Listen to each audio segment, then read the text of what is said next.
Hey guys, Kevin here with another video for you. This time is my Black Friday comic book haul. Now, not Black Friday. So my local shop was closed on Thanksgiving for Thursday.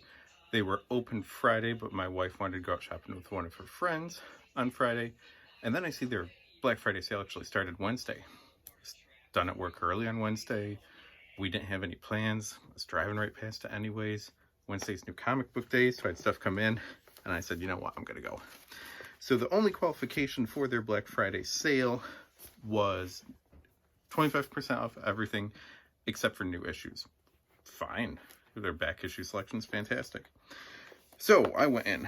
I picked up the new previews for stuff coming out in February 2021. I always get this. I write a monthly column on the Retro Network looking at retro picks. And when I have the time, I write my own wish list. If I had unlimited funds, here's what I would buy every month from previews. So I got previews that was full price, of course, because that's a new one. I did make a side trip, and I really feel bad. I need to add it to my pull list because it would make a lot more sense for my local shop to get the money. But I swung into Barnes & Noble, and I found Scary Monsters. I love this magazine. I think this is always just absurdly in-depth. Every issue. Well worth the $10. Detailed things. And the stuff I like writing about for the site, the stuff that people thought was garbage and threw out and disposable entertainment, they respect and dig down, and their writers are fantastic. I love this. It's probably the only magazine I have. I'm trying to like stay up to date and have the full collection. All right, so then I went to the back issues. Now, some were in one section of the back issues, and then some were in the dollar sections. So I'll show you both. Let's start with the dollar sections. I don't know why, but I really want to get like the old XFactor ones up until issue 71 when they did the new team. And then maybe I'll see if I want 71 to like 125, I think. And I had a lot of them at one point. I don't think I still do. But I don't know. There's something about the costumes, the art, the stories, everything. Just finding this classic XFactor run very interesting right now. So I grabbed XFactor 30. XFactor 40, Nanny and Orphan Maker there, who I thought was really weird and messed up. XFactor 45. I remember seeing this next book on the spinner rack of an A&P when I first started getting comics, and I was like, it's a #1. It's a brand new team. It's a new something. It's a good jumping on point. I don't understand what's going on fully in Spider-Man or X-Men or Fantastic Four, all these titles in the hundreds. I'm just getting into comics. This might work. And there's something else I wanted more that day, so I never got it, but I always remembered it. So I got Wolfpack #1. It's only 12-issue miniseries, so maybe I'll collect it all along the way. It's not worth that much now, but just, you know, I remember wanting this when I first started, so now I kind of have it. That's cool. I'm trying to pick up this series when I find it, and I have #1, which is probably the most expensive, and everything else will be easy, but I grabbed Sleepwalker 29. I did not have this issue yet. If I find anything weird lately, I'm grabbing it. Anything that just, you know, one-offs or specials or whatever, just, you know, out of the normal. So I found Superman, Batman, Heroes Against Hunger. I'm assuming it was a fundraising comic. It looks interesting. Neil Adams' art there on the cover. Doesn't tell me who wrote it on the cover. But, you know, why not? Looks curious. All right. I've been finding a lot of comics from this guy, and I don't exactly know what I'm in for yet, but I'm grabbing them, and one day soon I'll read it. But I found Herbie. Another issue of Herbie. Herbie Wants You. It's Herbie #3 here. This one's from A+ Comics. Herbie Meets Washington. So we'll see. This series just looks great.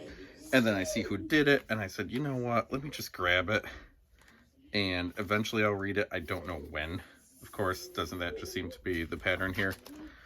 But I'm just too curious. So from Eclipse Comics, it's Crossfire, Mark Vanier, Dan Spiegel, I guess. All right, so we got #2 there. Looks very pretty. Got #4 here, which also looks pretty. #5. And which one's this? #8, which is the weirdest looking one of the bunch. But I'm super curious. It just looked interesting. Looks like a good forgotten character. I'll have to check out. Alright, so I've been grabbing some older stuff, some classics. I've grabbed some Conan lately, some Tarzan. Just stuff, you know, based off of the pulps. And then I find this, which is clearly Pulp Inspired here. The Sword of Solomon Kane, #1 for 6-issue limited series by Marvel. I'm like, that just looks interesting. Let me grab that. All right, I found #1 a little bit ago on a dollar store bin, so I found #3, Red Tornado, Kirk Busiek as writer, Carmen Infantino. I mean, sold already, so let me see if this is a good run. In 2019, in 2019, I was trying to do what I called the 1983 project. I was reading comics that came out in 83, watching movies, stuff like that. Before I changed jobs, I started getting really down and never finished it. But there's a few things I started then that I do want to get back to. One is Atari Force. I want to actually sit down and read all of this when I'm in a better mood. It means I have to collect it. So I found #17. All right, then we went to the full price bins. Well, not dollar, whatever they're going for currently. So I grabbed a few things over there, and we'll see how it goes. Let me just put these in order here, which I thought they were. All right. So one of the first comics that I loved, and I believe the first one I found was at that same A&P, was What The Magazine. Silly, over-the-top, parody, humor stuff, and I thought was great. So I found a few, and again, they had them tagged and then 25% off of that. So I found What The #4. I know I never had this one. I had like 3 or 4 issues I found over time. But I like, this wasn't monthly. I think it came out quarterly maybe at the time. With the 8, which is just an absurd issue cover here. And this isn't even like, I don't believe Image was around yet. But we're just, this is the way we're going already. What The #9 looks fantastic. And then I didn't even realize the series went this far by What The 22. And then What The 23. That's definitely a super pro joke there. But I didn't even realize the series went that far, so that's another one I want to collect. Now, speaking of things I want to collect, I decided, I thought I got one, I guess not. So I decided I want to get Atlantis Attacks. And I'm flipping through and I'm looking for all the annuals, and the only Atlantis Attacks annual that they had was one I already have. But as I'm looking through, I'm like, there's another crossover there. Probably be cool to get that crossover too, because Atlantis Attacks seems to have more love than this other crossover. So let me get that entire crossover, read it all, maybe put them all together in long box. I'm curious. So I am going to start looking for the Evolutionary War. So I found the XFactor annual crossover for Evolutionary War. Found the Punisher one, which I believe is where the whole story starts, if I recall, and I have the ending, which was in Avengers, and Fantastic Four's Evolutionary War crossover. So I got stuff I'm going to be looking for. I have a nice little app to keep track of my collection now, so I don't buy things that I already have, in theory. But all of these boxes behind me are not cataloged yet, so I'm slowly doing that. I bought more bags and boards recently, it's a Christmas present. I'm not supposed to know. But this was my Black Friday haul, which now I have to find space for, in addition to all the other stuff.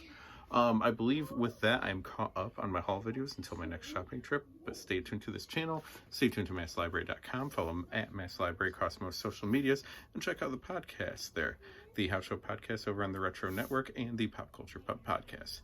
And the next time I buy some stuff or got something to say, stay tuned, subscribe to this channel.